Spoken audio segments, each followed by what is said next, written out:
Tradición, identidad, comunidad y resistencia.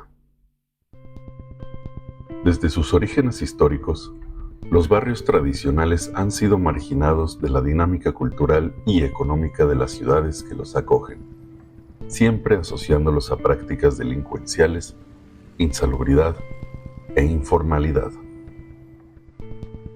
El barrio y sus centros sociales, como los mercados, plazas públicas, calles principales y templos, suelen ser sitios olvidados por el Estado, a pesar de que deben ser atendidos en favor de su desarrollo. Como consecuencia del acelerado crecimiento económico y expansión urbana, desde hace unos años en la ciudad de Querétaro, se promueve la remodelación y patrimonialización de los barrios tradicionales aledaños al centro histórico. San Francisquito, La Cruz, Santa Ana y La Otra Banda comienzan a ser intervenidos en su constitución física, saneamiento público, construcción de módulos policiales y remodelación de avenidas y mercados son la constante dentro de los barrios.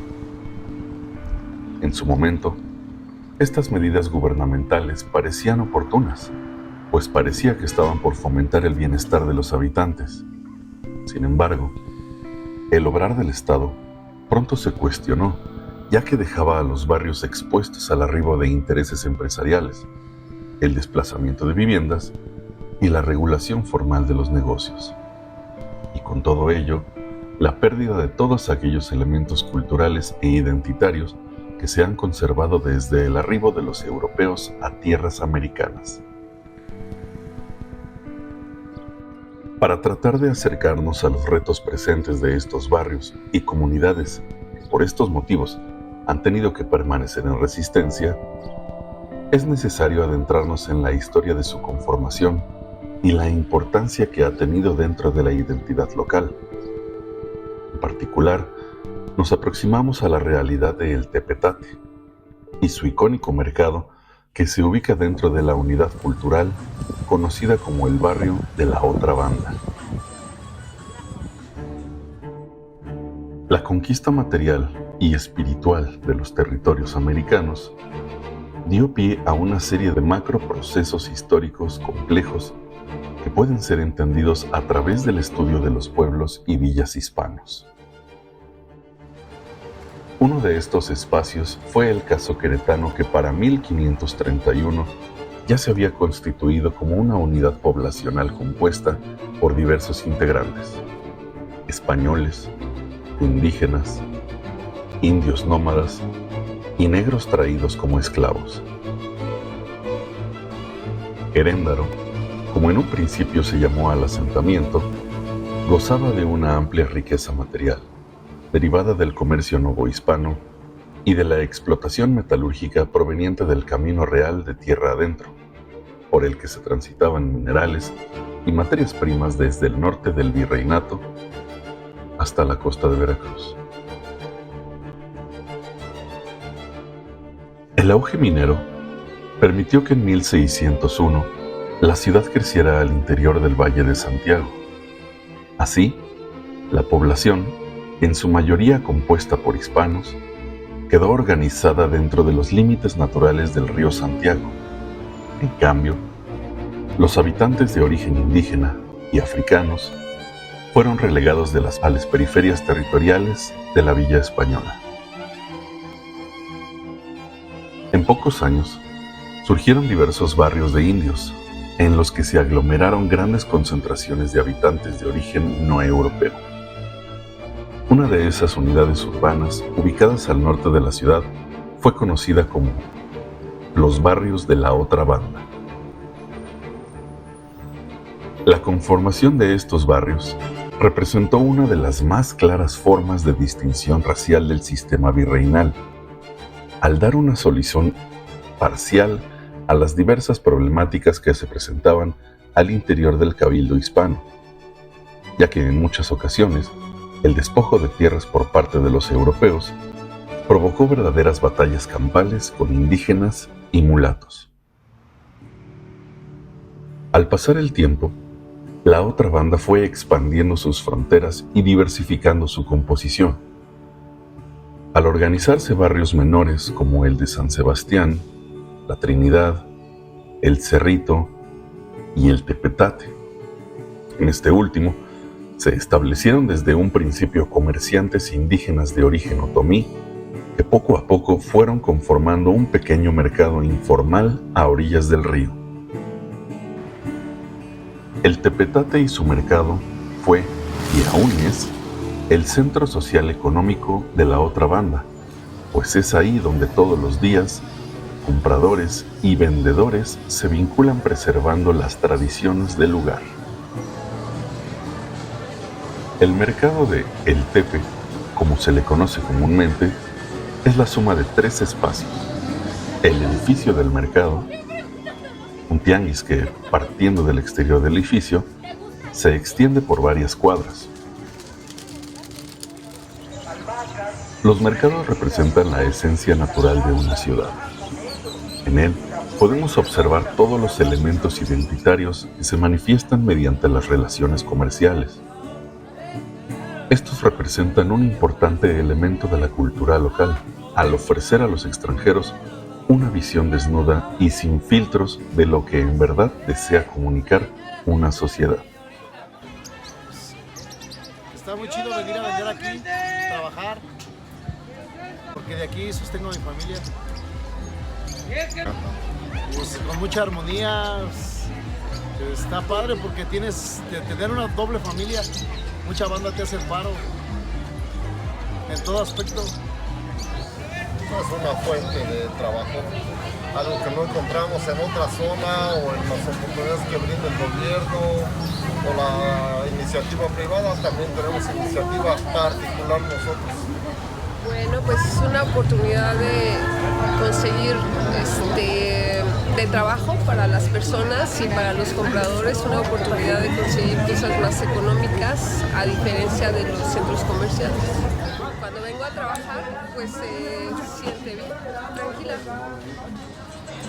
En el mercado informal encontramos las manifestaciones más sutiles de la esencia humana. En sus pasillos y puestos desorganizados e improvisados, podemos apreciar la simplicidad de una cultura milenaria que se adapta a los tiempos y circunstancias mediante el ingenio de sus marchantes y locatarios.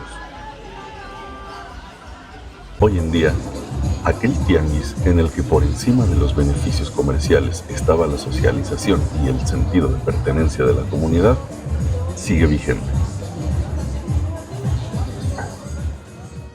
Las transformaciones territoriales del espacio se han hecho presentes desde el siglo XIX.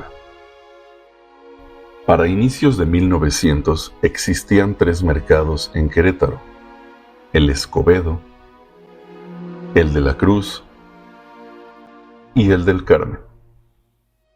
Para 1903, la ciudad se vio fragmentada por el arribo del tren, puesto que se definieron nuevas fronteras físicas de los espacios tradicionales. Con la llegada del ferrocarril y la construcción de la estación central en el Tepetate, se pretendió que el rezago social que presentaban los barrios del otro lado del río llegara a su fin, ya que las obras estatales requerían el saneamiento público de las calles y comercios aledaños a las vías. Sin embargo, más allá de beneficiar a los locatarios y residentes de la otra banda, el tren fue un factor decisivo para marcar las diferencias sociales que existían entre la alta jerarquía porfirista y el pueblo llano, ya que en el esfuerzo de civilizar a los indios, se desplazó a los habitantes de sus espacios de comercio, reforzándose así los límites fronterizos del barrio. Al igual que en otras ciudades, los mercados antiguos de Querétaro fueron cambiados de ubicación a locaciones mejor adaptadas al comercio o simplemente desaparecieron. Aquellos vendedores ambulantes que no encontraron espacio o no pudieron pagar un local en los nuevos mercados se desplazaron hacia el mercado El Tepetate, en la otra banda. El Tepe siempre se ha caracterizado por ser un espacio de libre acción y expresión, en el que cada persona tiene la oportunidad de ser partícipe del comercio mediante la venta de ropa de paca, muebles de uso y chácharas curiosas. En los pasillos del mercado, aún es posible apreciar las huellas de la memoria popular que pervive a través de las tradiciones y la alegoría del tianguis.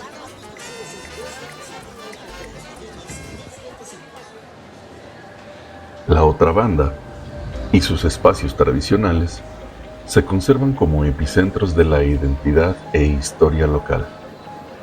Sin embargo, la comunidad ha sido excluida física y legalmente de los beneficios patrimoniales que el Estado y el municipio garantizan.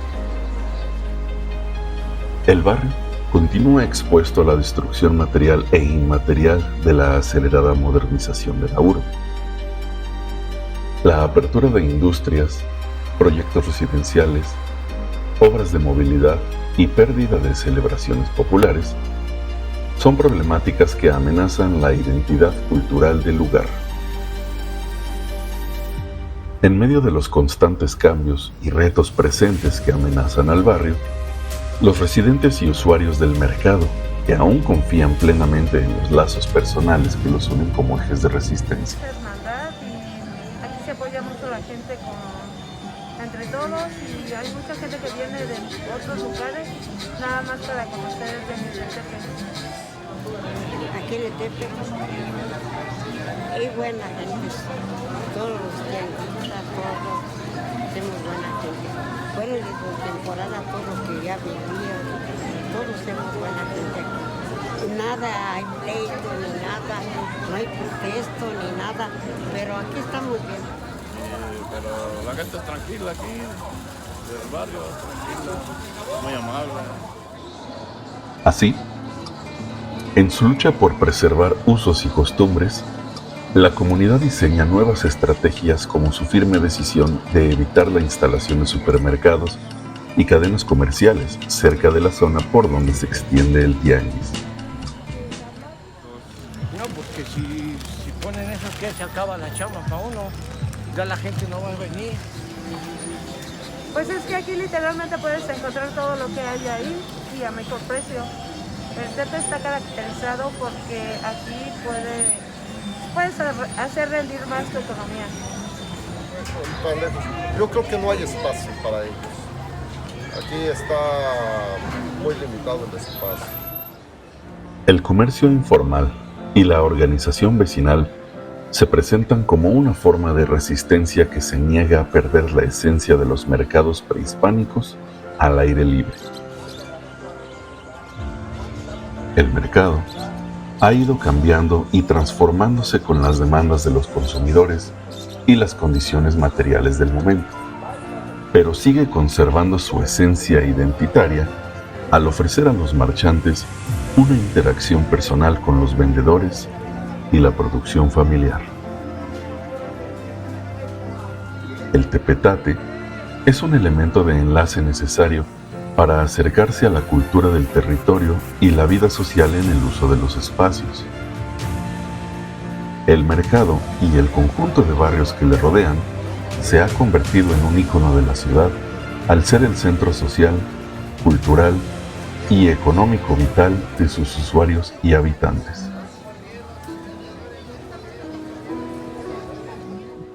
El antiguo Querétaro se enfrenta al vertiginoso cambio de la modernidad.